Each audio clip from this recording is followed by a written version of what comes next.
이번에 소개시켜 드릴 그림은 미켈란젤로 메리시의 성 토마스의 불신이라는 그림입니다. 이 미켈란젤로 메리시는 까라바쪼라는 이름으로 많이 알려져 있는데, 이 까라바쪼라는 이름은 그의 본명이 아니고 그가 태어난 고향을 의미합니다. 하지만 그 당시 습관대로 어디 출신이라는 어디 출신의 누구누구라는 그런 어떤 그 별명처럼 불려지던 것이 지금은 그냥 그분의 이름으로 불리게 되는데, 또 그런 이유 중에 하나가 이제 미켈란젤로 보나로티라는 그 유명한 조각가이자 화가인 미켈란젤로라는 그 또 다른 인물 때문에 다시 그 미켈란젤로 메리시는 그냥 까라바쪼라는 그 자기 지명을 이름으로 사용하고 있습니다. 오늘 이 미켈란젤로 메리시의 그림을 소개시켜 드리기 전에 이분이 태어난 시대와 이분에 대한 어떤 이야기를 좀 먼저 들려드려야 이분의 그림을 좀 이해할 수 있지 않을까 하는 생각이 듭니다. 이분이 태어났던 1500년대 말은 바로 1400년대의 그 말쯤에 있었던, 바로 100년 전에 있었던 일단 종교개혁의 여파로 그 카톨릭 교회가 분열됐고, 그 다음에 전 유럽이 혼란에 빠져있던 그런 시대였고요. 그런 시대에 전에 어떤 종교개혁에 대한 어떤 반종교개혁 운동으로서 카톨릭이 로마로 직결하면서 로마를 통해서 어떤 그런 새로운 부흥을 일으키기 위한 어떤 그런 움직임이 있던 시대였습니다. 그래서 이 미켈란젤로 메리시도 출생은 밀라노 근처에서 태어났지만 주로 활동은 로마에 와서 활동을 하게 되고요. 그리고 또 37살이라는 젊은 나이로 요절을 하게 됩니다. 근데 이분이 바로 태어났던 1580년대쯤이었는데, 그때쯤이면은 트리엔토 공예가 바로 전에 있었고요. 얼마 전에 있고, 그 여파로 이제 교회가 자꾸 결집을 하게 되고, 그런 혼란스러운 과정에서 어떤 교회의 어떤 새로운 운동들이 결집되는 상황에서 로마가 점점 더 어떤 로마의 힘을 보여주기 위한 그런 어떤 모양을 갖추기 시작하면서 로마를 중심으로 바로크의 어떤 그런 운동이 일어나는 그런 시점입니다. 그래서 이 까라바쪼는 굉장히 폭력적이고 또 다혈질적이고 또 뭐라 그럴까, 성격을 종잡을 수 없는 그런 성격의 사람이었어요.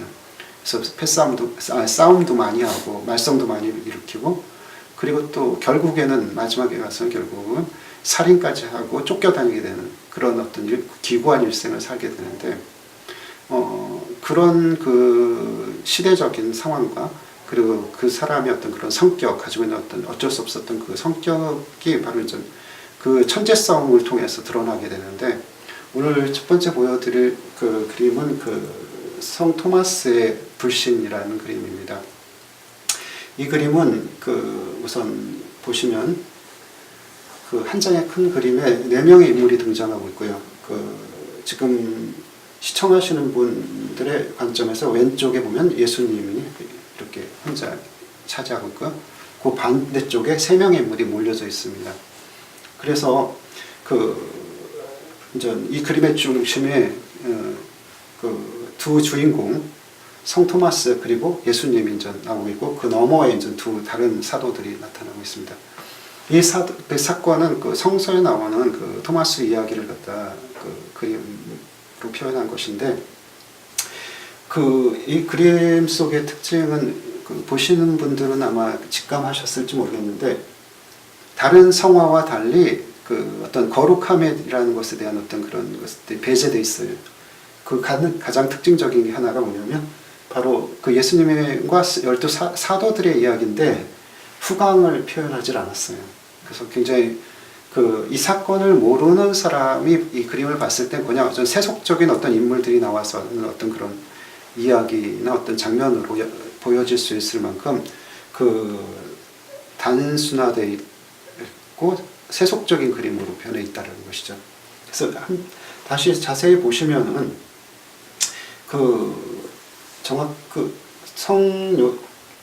예수님과 성 토마스의 어떤 그 행동이 보이는데, 정경에 예수님은 그 토마스의 손을 끌어다가 자기의 옆구리, 상에 찔린 옆구리에 넣고 있거든요.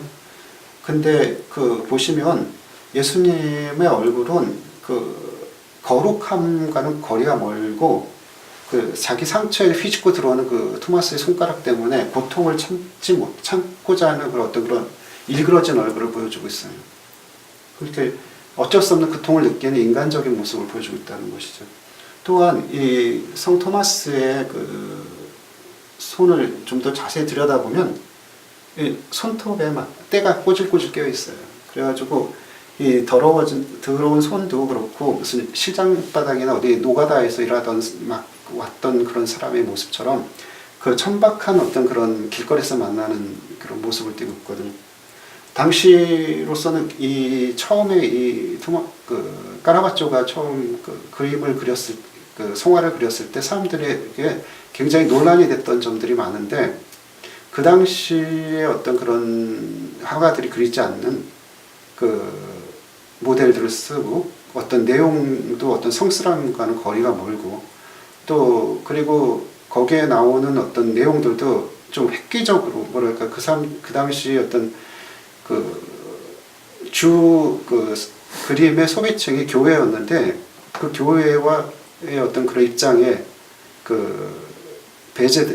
반대되는 그런 어떤 그런 내용들을 담기도 하고요. 그래서 어떤 논란을 많이 일으키는 작가였는데, 여기서도 마찬가지로 까라바쪼는 계속 그런 자기의 어떤 그런 시각을 유지하고 있습니다. 다시 한번 살펴보면은 여기 등장하는 세 인물, 세 사도들은 굉장히 거룩함과는 거리가 먼 사도들이에요. 보면은 길거리에서 만날 수 있는 어떤 천박한 어떤 주정뱅이나 아니면 막노동꾼이나 막 살아가는 어떤 길거리에 보여지는 그런 인물들의 얼굴을 채택해서 모델들을 채택해서 그림의 사도들을 등장시키고 있고요. 예수님도 물론 사도들에 비해서 젊은 모습이고 또 어떤 그런 말끔한 모습을 하고 있지만, 이 행위 자체에서 느껴지는 그런 고통으로 얼굴이 일그러지는 어떤 현실적인 어떤 그런 모습을 보여주고 있고요. 그러므로 인해서 지금 이 상황들이 어떤 거룩한 성화라기보다는 현실 세계에 어떤 일어나는 주변에서 볼 수 있는 인물들이 등장해서 보여주는 어떤 그런 상황들을 연출하고 있다는 느낌이 들 만큼 익숙한 풍경일 수도 있다는 것이죠. 근데 그럼에도 불구하고 어떤 새로운 차원을 보여주고 있는 것은 뭐냐면, 미켈란젤로 메리시의 까라바쪼의 그림은 그 당시로서는 보여주지 않던 그림을 보여주고 있어요. 왜냐하면 까라바쪼 이전에 어떤 나타났던 그림에는 그림자에 대해서 얘기하지 않아요.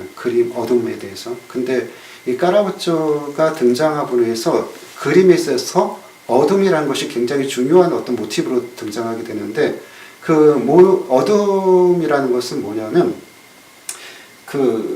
지금 어떤 무대 속에 어떤 등장인물들이 무대 조명을 받아서 이렇게 어떤 연출된 느낌이 들듯이 스포트라이트가 예수님을 통해서 각 사도들을 이렇게 퍼져나가는 모습을 보여주고 있고, 뒷배경은 어둠에 잠겨 있거든요. 그래서 마치 한 무대에 서서 무슨 연극을 하는 듯한 느낌이 드는데, 어둠 속에 이제 주요 어떤 그런 사건, 지금 보여주고자 하는 어떤 그런 내용만을 강조하고 나머지는 다 어둠 속에 다 넣어버리거든요. 그래서 어둠 속에 모든 걸 다 감춰버리고 나서 이 보여주는 어떤 빛은 빛이 그냥 빛이 아니라는 것이죠. 그래서 지금 이 사건은 하나의 어떤 얘기했다시피 주변에 일어날 수 있는 어떤 그런 등장인물들의 어떤 사건이지만, 이 빛을 통해서 그 사건이 보다 높은 차원으로 끌어올려진다는 것입니다.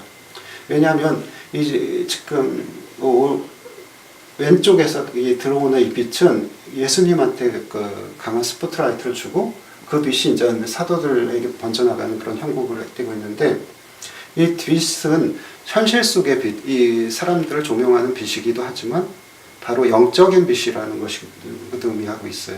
그래서 그 빛이 예수님을 통해서 다시 사도들을 거쳐 나가는 동안에 그 물질적인 빛이 영적인 빛으로 바뀐다는 것입니다.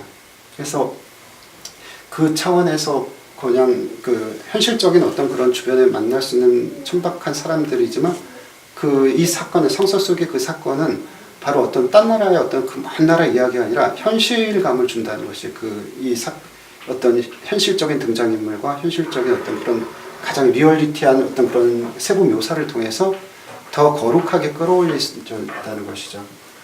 그래서 이 그림에서 보면은 이러한 어떤 그 그림들은 이 카라바초의 그림은 많이 어떤 그 사진이나 어떤 그림이 다시 재차용돼 가지고 어떤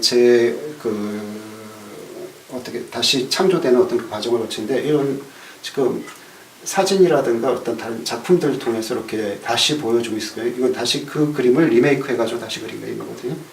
또 뿐만 아니고 이걸 똑같은 그림을 다시 이제 현대에 와서 재해석하는 그런 어떤 그 여지를 주게 되고요.